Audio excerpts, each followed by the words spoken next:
برازیل ولاتی مگلک اشچه و ملتی لایقی تشتی باشن وقت هر ملتا وقت خلقی دنیای 2 Millionen Kosovo haben jetzt Unabhängigkeit, aber 50 Millionen Kosovo haben keine kulturellen Rechte. Das ist Unrecht in der Welt.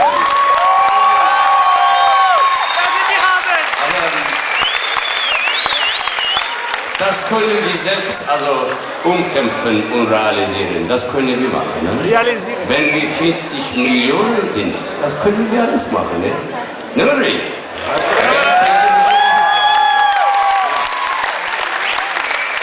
Und wir müssen also die Friedensbäume pflanzen zwischen Völkern.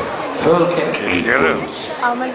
Und die Friedensbrücken bauen zwischen Völkern.